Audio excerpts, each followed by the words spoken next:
We're up to mitzvah number 42, the mitzvah of the Jewish slave.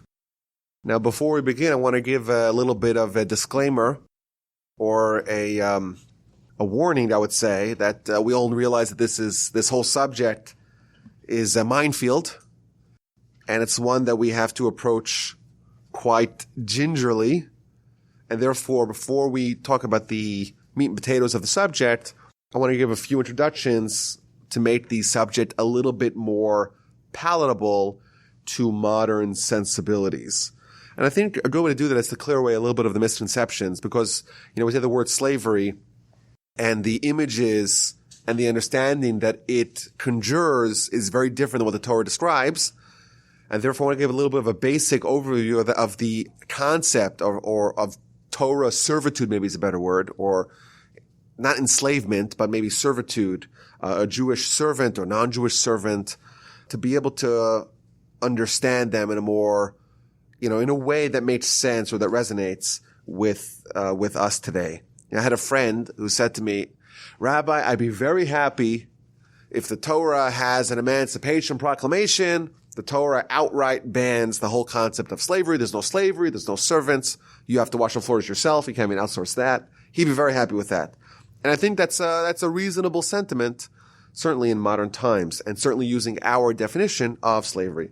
So I think that raises important questions. Is the Torah, what it describes, is it moral? Does it align with what we understand today? And I believe that it very much does. And not only do I say it's not immoral, I think it's exceedingly moral, as we shall see. So it's important to distinguish when we talk about the concept of slavery or servitude in the Torah. There's several different kinds, and we'll talk about them as we progress through the mitzvos. There is a Jewish servant. There is a female Jewish servant. There is a non-Jewish servant. And even within the non-Jewish servant, there's various categories. There's a non-Jewish servant that doesn't want to become Jewish. And then there's a non-Jewish servant that does want to become Jewish, does want to convert. Part of the process of owning a non-Jewish servant or slave is that they in fact become Jewish. And part of the indoctrination process, part of the inauguration of someone becoming a non-Jewish servant is that they actually convert. And they get circumcised, and they go to the mikvah, and they have to keep Shabbos. That they're almost fully Jewish. Talmud says that they're obligated in mitzvahs.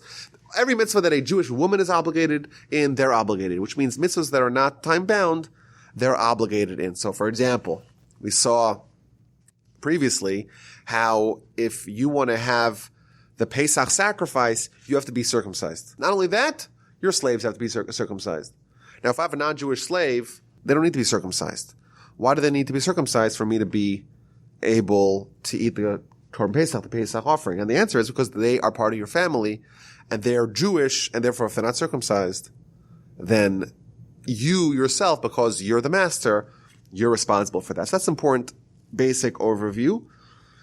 And it's important to stress that a Jewish servant is not someone who is permanently in servitude, but someone who's only temporarily in servitude.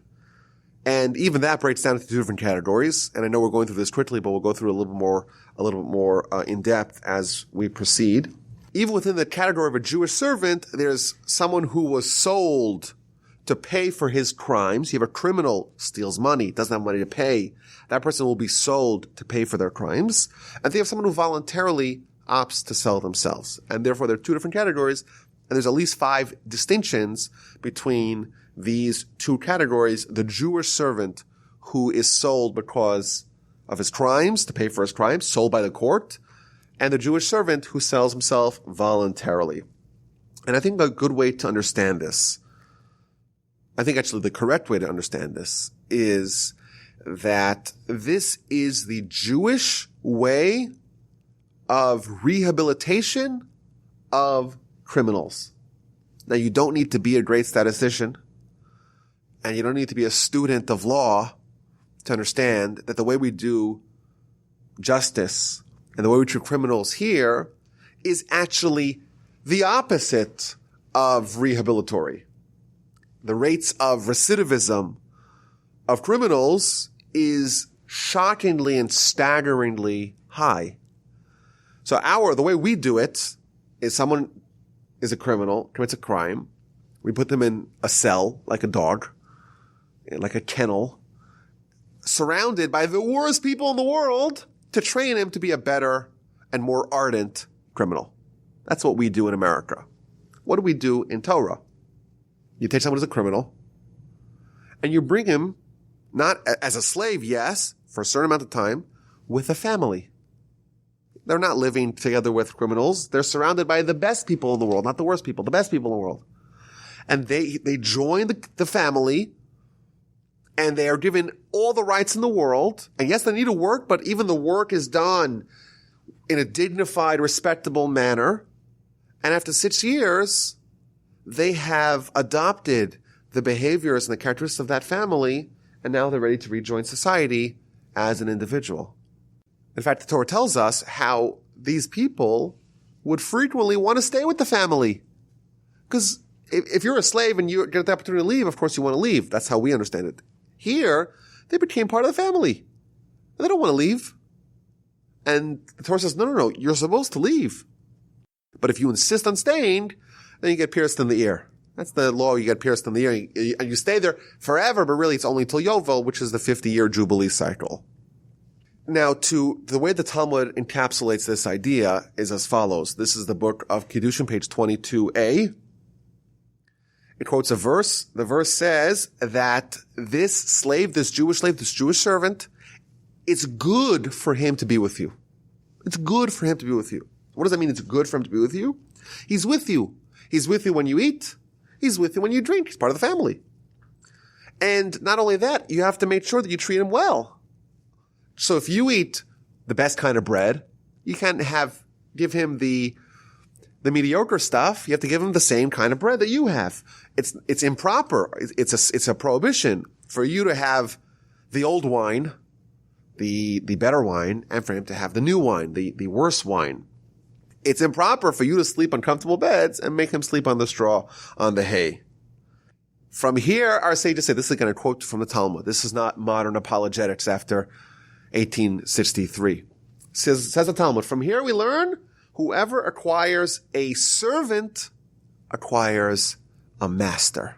When you acquire a servant, in effect, you become the servant because you have to tend to them much more than they need to tend to you. Moreover, continues the Talmud, when he leaves after 6 years, after the duration of his servitude is concluded, the verse tells us in Leviticus 25, he should leave from you, him, and his children. I don't get it, says the Talmud. He's with you, his children are not with you. He's enslaved, his children are not enslaved. So what does it mean? He leaves him and his children. From here, derive our sages that when you acquire a servant, not only are you responsible for them, you're responsible for their sons and their daughters, even though they don't work for you. Similarly, the verse tells us in Exodus that when he leaves with his wife. So if he was married previously, he leaves with his wife. Well, he's enslaved. His wife's not enslaved. So what does it mean he leaves with his wife? His wife was never enslaved. Was never in servitude to you. Again, we deduce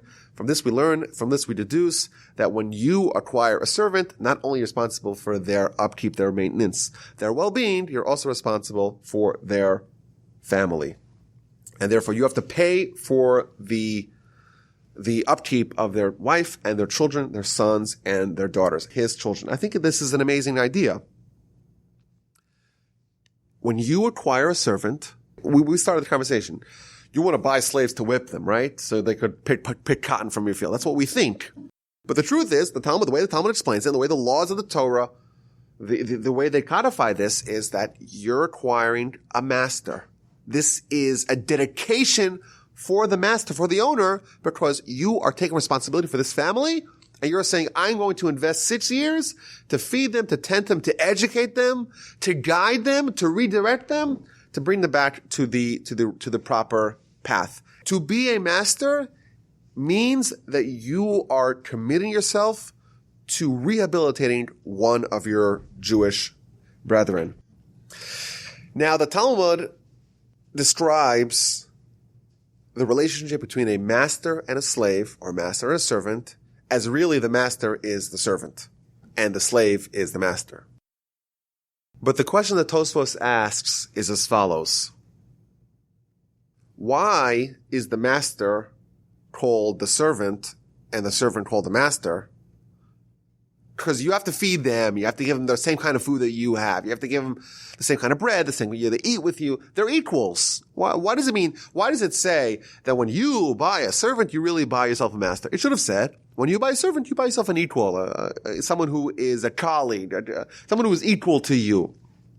So the Tosfos quotes the Talmud in the Jerusalem Talmud. It says an astonishing idea. It says, really, he's your master. Because what happens if you only have one pillow? Who gets it? You would think the master gets it. They're the owner. No. The answer is you have to give it to the servant. You have to, and therefore they're even on a higher level than you. They're your master, and you're in effect the servant. And this is the idea. And this is, again, not apologetics. This is how the Torah describes it. Someone is a criminal. They need to spend time with a good family.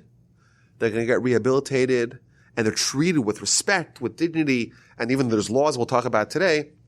They are elevated to a stature. They're given certain confidence and self-esteem, and they're built up and restored back to being a good citizen. Now, it's important to stress that, and this is maybe one of the meta themes of the whole concept of servitude and slavery, is that this is not an ideal situation.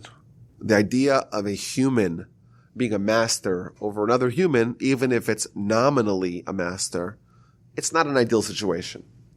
So, for example, our sages tell us, after someone does their 6 years of servitude for the master, they have the option, if they want, to extend that to 50 years.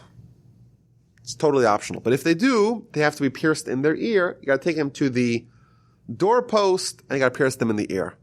Very unusual process and ritual and ceremony. So our sages ask the question, why do you pierce them in their ear? And why do you pierce them by the doorpost?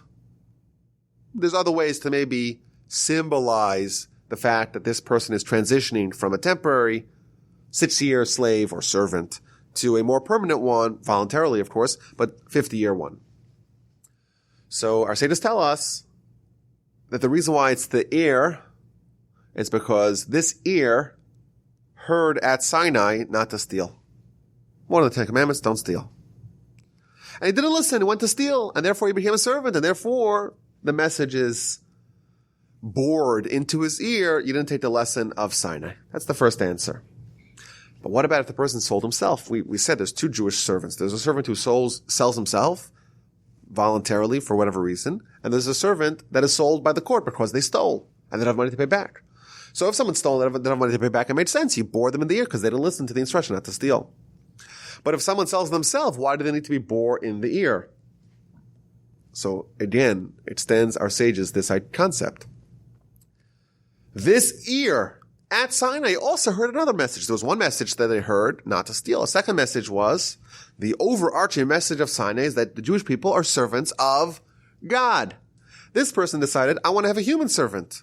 You didn't get the message of Sinai. You sold yourself as a servant, as a slave of another human. You didn't realize at Sinai God told us that he's our master, he's our sole master, and therefore the ear gets bored. And similarly, the Talmud extends this a little further. Why the door? Why the doorpost? What happened with the door? The doorpost, of course, in Egypt, that was with a symbolism. We took the blood and you put it on the doorpost and on the lintel. And God jumped over those houses. God passed over those houses. And therefore, at that time, God acquired us as his servants. We're his servants. We're not servants of other humans. And this person went and bought a human master. And therefore, in front of the doorpost and the lintel, where God, so to speak, showed he's our master, the message is bored home to this person that he made a mistake. That's the general overview of the concept of a Jewish servant. And of course, there's also the concept of a Jewish female servant, which is a little bit of a different twist to it. And again, something which could be grossly misunderstood. But I think that's a good introduction to that concept. Now, because we're talking about servants and slavery in general, I want to talk about the non-Jewish servant or non-Jewish slave. Because the Jewish servant, it's temporary. It's either 6 years, other ways that if the owner dies and leaves no male sons, there's other ways that the Jewish servant could go free. Whereas a non-Jewish servant, it's a permanent designation. And that sounds a little bit closer to our concept of slavery. And that, I think, raises the questions that we all have going into this subject. Is there any way for us to understand this? Is this the slavery that we're used to in the modern definition? And the answer is definitely a definitive no. So first of all, like this. There is no mitzvah in the Torah to own slaves. It doesn't exist. There's no mitzvah. The Torah does not command us, does not mandate us to own slaves. It doesn't even endorse it. It only legislates it. The Torah governs how we have to treat our slaves, both Jewish and non-Jewish. Moreover, not only does the Torah not encourage us to have slaves, it in fact discourages us. It dissuades us from owning slaves. How so? The Mishnah tells us, if you own a lot of slaves, marbe avadim, marbe gezel. If you have the more slaves you have, the more theft you have. Which is the way of the Mishnah encouraging us. It's not a good idea to have too many slaves, too many servants. Moreover, what is the nature of the laws governing a non-Jewish servant? All of them are about protecting and granting certain rights to the non-Jewish servant. So, for example, if the owner strikes the non-Jewish servant and causes a certain kind of injury, there's 24 different kinds of injury that would fall under this category, that servant goes free. Moreover, if a Jewish owner strikes a non-Jewish servant or slave and kills them, the owner is liable to be executed as someone who is a murderer. Why? Like we said earlier, someone who's a non-Jewish slave, it's only non-Jews, they're only called non-Jewish in quotation marks, because really they converted. It's kind of a hybrid status. We'll talk more about that when we get to the subject. But they're in effect Jewish as well. They're obligated in mitzvos, etc. And therefore they're part of the nation, but they have this hybrid status of, they're still called a Canaanite slave, even though really they are Jewish and they are given certain rights. And here's the kicker. This is the most important point, I think, of this idea. And I think this is where my friend who asked me if the Torah should outright ban it, this is the answer.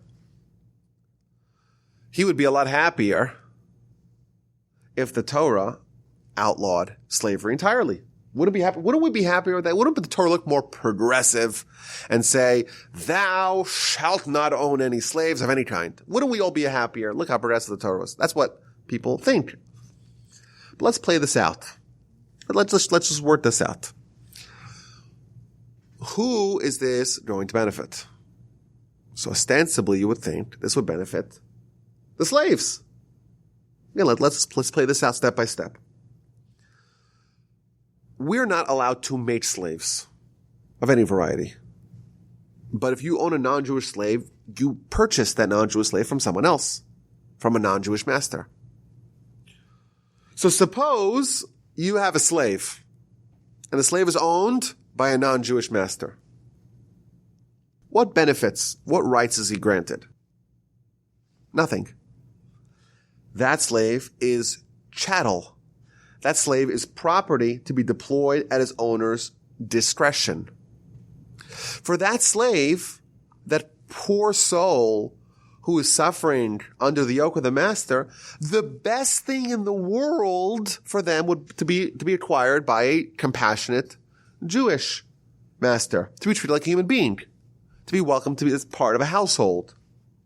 Thus, counterintuitively, the only thing that you gain by the Torah banning slavery is more misery for those poor souls who were enslaved. And therefore, if the Torah forbade the purchase of slaves, it would do harm precisely to the people that my friend wanted to help. And again, the Torah does not encourage us to have it. The Torah doesn't say go get as many slaves as you can. There's no mitzvah telling us, instructing us to own slaves. It's only in an environment where slavery exists, the best thing that could happen for a non-Jewish slave is to be acquired by a Jewish owner. And for us to consider that being denied, that benefit being denied to them, would be very painful for the precise people that we're trying to help. Now, again, no one is suggesting today we should bring it back. No one is, even in antiquity, the Jews were not obsessed with this culture of slavery. In fact, Talmud tells these great stories about one of the rabbis who owned a slave, and they needed a minion. They only had 9 people. They needed a 10th person. And because this slave is kind of a hybrid, they're half Jewish. The only thing they need to complete their total conversion is to be released by their master. So they needed a minion. So what did the rabbi do? He released his servant, and now they had a minion. And there's many stories that talk about them. We'll talk about them as we navigate these 13 mitzvos that relate to servants and slavery. We'll talk about some of these stories, but there's one story where the master had a maidservant, and we learn laws in the Talmud. Like these people came from primitive backgrounds. They joined the family of the great sages. They became great people on their own merit. For example, the archetype of this is, of course, Hagar. Hagar, she's an Egyptian princess, and her Pharaoh says, go join, I'd rather you be a servant to Abraham than be a princess over here. And what happens? She becomes a great person. She has communications with angels. And she's able to be the matriarch of a great nation, the Ishmaelites. So it worked out well for her. And she has a certain distinction, a story in the Torah.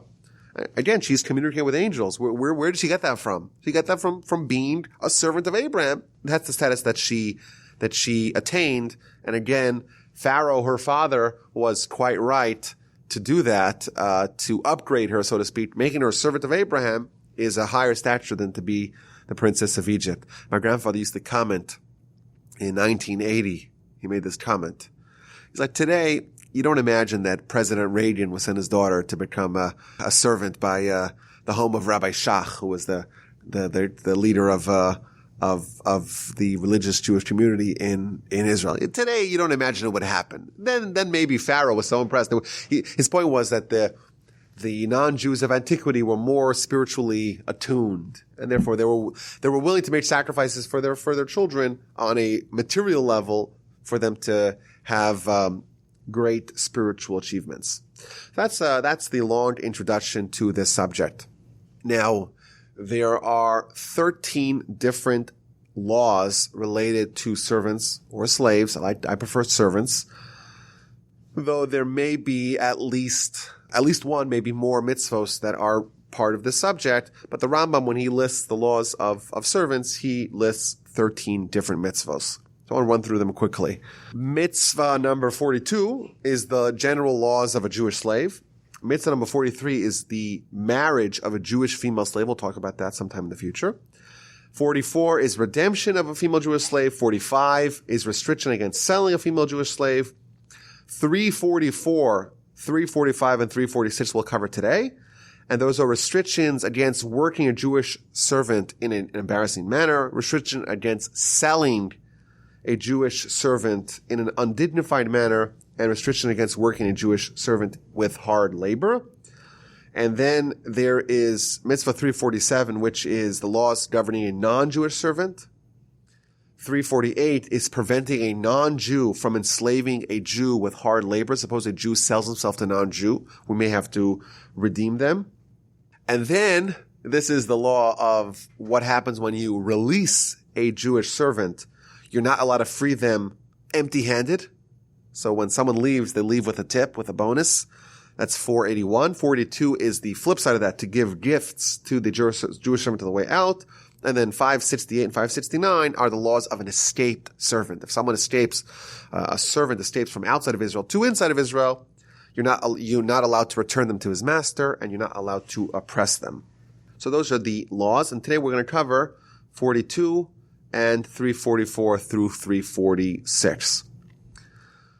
So mitzvah number 42 is the general law of a Jewish servant. And that is found in chapter 21 of Exodus. It's taught in the first chapter of the book of Kiddushin. And we're going to go through some of the laws. Of course, it's not a comprehensive list, but the general flavor of the laws. So, firstly, There is 4 different ways that the Sefer Chinuch, again, that's the book that we're using to navigate through the mitzvos, 4 different ways that a person can be released. Number 1, after 6 years, it's a maximum of a 6-year term. Number 2, if Yovel falls out, Yovel is the Jubilee. When the Jubilee happens, all the servants go free. Number 3 is if he buys himself back. So if you're a servant and you're sold for a certain amount of money, let's say it's $100 a year, just to use easy numbers, you're sold for 6 years, $600. You work for 3 years, you have the option at any time to buy yourself back for the amount of money left over. So if you work for 3 years, you've paid, so to speak, $300 of your original cost price. You need to pay $300 and you could go free. You could pay it out of your own money. You could have someone else pay it for you, but the owner is mandated to release you if you pay the money that corresponds to how many years are left and you deduct the amount of time that was worked already. Finally, if the master dies and does not leave a male heir, then the servant is automatically freed. Now, a female can own a servant, but it is discouraged because if you have a female master and a male servant, there is a risk of some sort of illicit activity happening, and therefore it was discouraged. You know, technically she could own it, but in reality, she is discouraged from owning it because of the potential pitfalls that could engender. And then there's the law of the nirtza. The nirtza is someone who is bored. They want to live more permanently as part of the family, and they are in servitude for a maximum of 50 years until the next Jubilee cycle, whenever that happens. Now, there's an interesting question. You know, someone who steals, they get sold as a servant. And they did not listen to the Sinai lesson not to steal, and therefore, when they decide to extend their servitude, they get bored in their ear. So what's the obvious question? Why is someone pierced at the end of their 6-year cycle when they stole at the beginning of the 6-year cycle? Someone steals, right away you should pierce them. You didn't listen to God, said not to steal, you stole. Why is it only after someone does 6 years of servitude and then they want to extend it till the Yovel cycle? Why only then are they pierced? You should have listened to God. You should not have stolen. It's an interesting question that many of the commentaries ask. And one of the answers is that, you know, part of the process, or really the function of the 6-year servitude is to be rehabilitory. Someone is living a criminal lifestyle, and they need to spend 6 good years with a nice family, and they'll be restored to being a upstanding citizen. And therefore, that in itself is the remedy. And what happens? The person's there for 6 years, and it doesn't work. He has not been restored fully because he still wants to be a servant. If someone is healthy, a well-balanced citizen, doesn't want to be a servant. And here we see that he is a servant. And therefore, he still has the vestiges of the sin, so to speak, of the criminal history is still there. And therefore now where your employment is. That's one of the answers that is given. And we see here, the Sefer Chinuch tells us that the objective of this is, again, it's not avarice to try to make as much money as possible. It's about being helpful to the community, to be someone who's taking one for the team to restore a person to being a good, moral, upstanding citizen. And he explains that the Almighty chose our nation, and our nation is crowned with all manner of good character. And through that we get God's blessing and His kindness, and His mercy is one of God's attributes that we're supposed to emulate. And therefore, we have a servant, we're supposed to emulate that. We're supposed to be kind to this servant. We're supposed to have mercy upon them. And that's the general theme of this mitzvah. Now, of course, the laws are myriad. And if we can't cover them all in one sitting, I want to go through some of them, some of the interesting laws related to a Jewish servant. So, for example, the Rambam tells us that there's 5 distinctions between a Jewish servant that sold himself arbitrarily and a Jewish servant that was sold compulsorily by the court because they stole. If someone sells themselves, they can only do a maximum of 6 years. They cannot be bored in their ears. The whole idea, the whole concept of someone being bored is only when they're sold by the court. Moreover, a second distinction is that if someone sells themselves, they cannot marry a non-Jewish female servant when they are in servitude. But if someone is sold by the court, then the master can decide to give them a shivcha kananis, a non-Jewish female servant. Someone who sells themselves can choose who they want to be sold to. They can sell themselves to a non-Jew if they wanted. That's their prerogative. Of course, if the non-Jew begins to oppress them, then we're mandated, it's a separate mitzvah, it's one of the 13 mitzvahs here, we're mandated to try to help them, to redeem them, to buy them back, do whatever we can to make sure they're not being oppressed. But if someone is sold by the court, they're only going to be sold to a Jew, to someone who is upstanding, who can help rehabilitate them. Someone who sells themselves can sell themselves for 6 years, for more, for less. Someone who's sold by court can only be sold for a maximum of 6 years. And finally, when someone sells themselves, there is no law that you have to give them gifts when they leave, whereas someone who's sold by the court, there's a law that they have to be given gifts when they leave. Now, there's an interesting and counterintuitive law that states as follows. If you have a Jewish servant who stole and is sold now as a servant for 6 years to pay back the loan and to be rehabilitated, if this servant is married, so they're married previously, so like we said earlier, their wife and their kids are also under the auspices of the master, but only if they're married, only then can their master give them a non-Jewish slave woman to marry as well.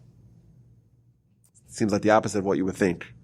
But if they're single, if they're unmarried in their regular life, in their criminal life maybe, then the master cannot marry them, cannot wed them to a non-Jewish slave woman for the duration of their 6 years of servitude. And the obvious question is, well, the opposite should be true. If they're married, well, then they're married already. And therefore, maybe they shouldn't marry again. But if they're unmarried, well, then they're unmarried, and therefore, maybe they should be married for the duration of their 6-year servitude. And the answer is that, again, this is not an ideal situation. The concept of a human being subject to another human is unnatural, and it's against Torah principles. And it's against Sinai. Sinai, we've got the message, we're servants of God, not servants of other humans. And therefore, we don't want someone to be too comfortable. Someone is unmarried. Maybe they don't have exactly social skills. And now they get sold as a slave. They're a criminal. And you know what? There's a nice, comely a non-Jewish slave woman that now he can marry and have kids. This is can be like a very cushy arrangement that they could like it very much. And they'll want to stay for another 50 years. Why not?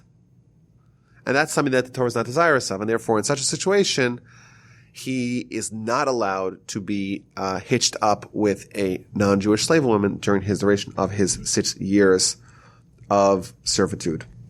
So that's mitzvah number 42. I want to quickly run through mitzvah 3, 44, 45, and 46.